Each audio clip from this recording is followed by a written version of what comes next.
Good evening. My name is John Presco, and I will be reading to you from the Gideon Computer, a science fiction novel that I began in 1986.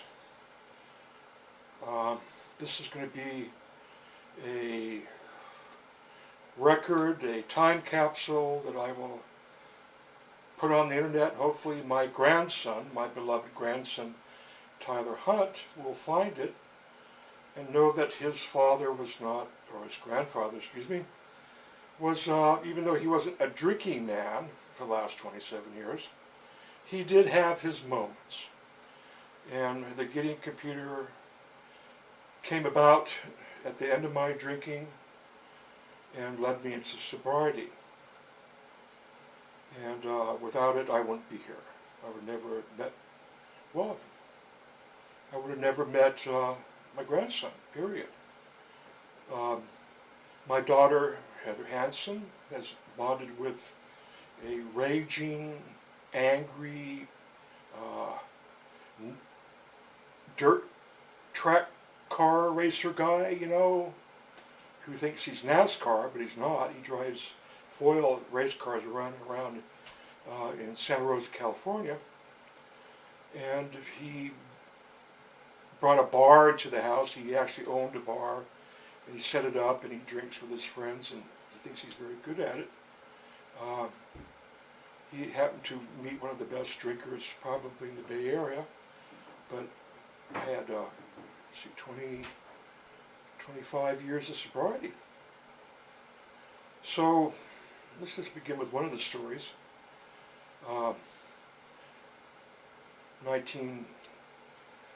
85, New Year's Day, New Year's Eve, I was living with Amber.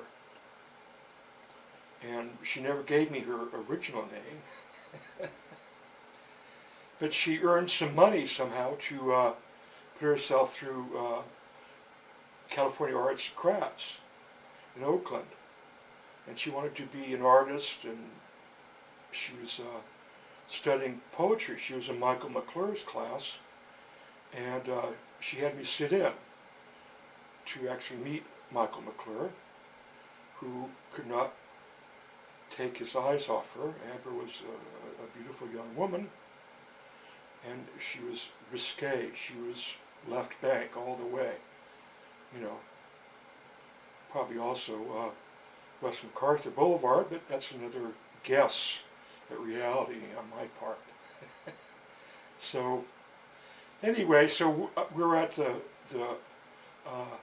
Hut Bar on Piedmont Avenue, celebrating New Year's with my friends, and all of a sudden Amber's disappeared.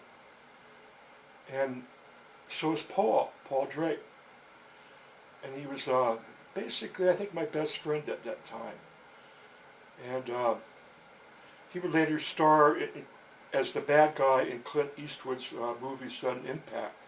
He was Mick. He was the badass guy that raped Susan Lockley and her sister. And then in the film he got to beat up Clint Eastwood, and, you know. So he was a bad motherfucker, excuse me. Maybe we'll edit that. In Texas, played football. And he took up method acting at the suggestion of my wife at the time, Mary Ann Thoraldson, who was married to Thomas Pynchon. After seeing her art, he wanted to get involved in the arts somehow, and she suggested, because it looked like Stacy Keach, that he take up acting, which he did, and he took that a long ways. He did really good at it.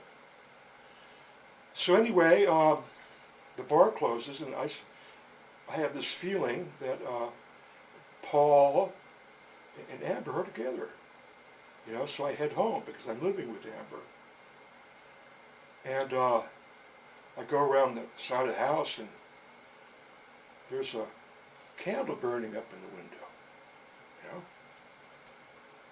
You know? You know, don't ask whom the candle burns for. You know, it's not burning for you that night. And so I heard them. I heard Paul's voice. And I said, "Paul, I know you're in there." You know, I want you to get your ass out here right now because I'm going to kick it. You know? And so I'm not coming out. You know, I said, well, don't make me come in there. I'm drunk and brave, very brave. And so I get in the house. And all of a sudden, 20 cops come rushing in. This is Amber's apartment there. I forget where she lived. And they got me. They got a hold of me. I don't think they threw me to the ground. I don't think they did that in those days. They treated you with respect. And they got the handcuffs on me, and they took me to the Oakland Police Department downtown. They took me downtown. And so they let me out early in the morning, and I walked all the way back up. And darn, there's another candle still burning. And it's raining cats and dogs. The storm came up out of nowhere, and the wind's blowing. You know, I mean, you know, the wrath of John, you know, has come to visit the whole Bay Area. You know, my kinetic energy has brought this huge storm out of nowhere.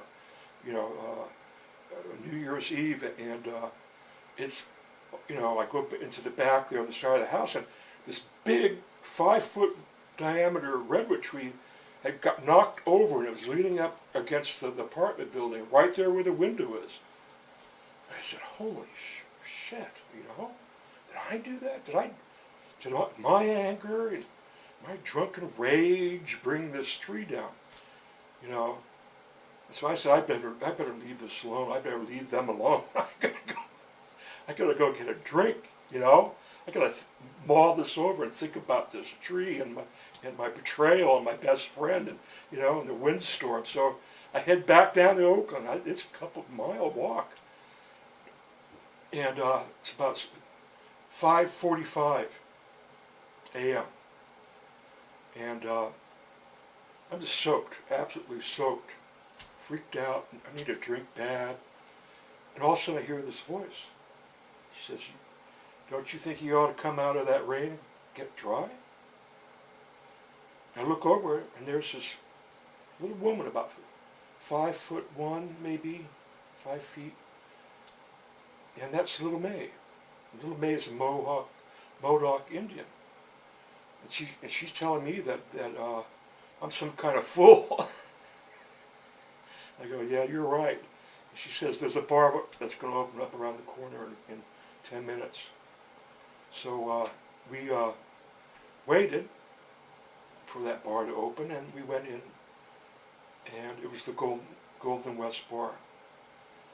And I love this bar. It's the bar that the character in my book walks into after he spent the night in a Victorian house slated for demolition down there on 13th Street in Oakland. They demolished a lot of houses and they moved them, some of them. And so I'm in there getting a drink, and here comes a gentleman dressed in a gray woolen overcoat, white hair. He looks like a general from the Confederacy, a very dapper man, and he's Little May's boyfriend. And his name is Beauregard. And he became the character of my book, the main character. Because Beauregard carried around a pack of papers, and they were all tied together with old string and stuff like this. And he had a stick that he twisted it on. He always took that with him. He had that with him everywhere. And, you know, so I'm talking about this. He says, well, I says, what is that, Beauregard? He says, it's my writing and my notes. I write all the time, and I keep notes. He says, you do? Well, where do you, how do you manage to hold on to that, you know? It's kind of like your pillow at night, huh? When you're sleeping underneath the freeway or something like that. And he says, in Sacramento, I got a whole garage of these things. And I was impressed.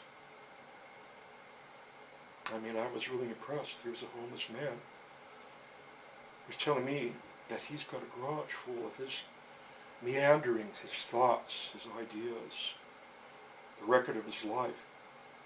He's got them stacked up like cordwood. These little packets they twist with the twig. And I didn't own a computer at the time. But I said, well, Mike, this guy's got a computer. He's a walking, living computer that just brings in all this information he's got stored in his old garage. And that's how this book got its name, The Gideon Computer. Because when you travel the road, or you're a derelict, you check into an old hotel, and you open up the drawer next to the old bed with the squeaky springs, there it is, the Gideon Bible. So I'm going to take a break here, and then we'll come back and we'll start the novel. Okay, thank you.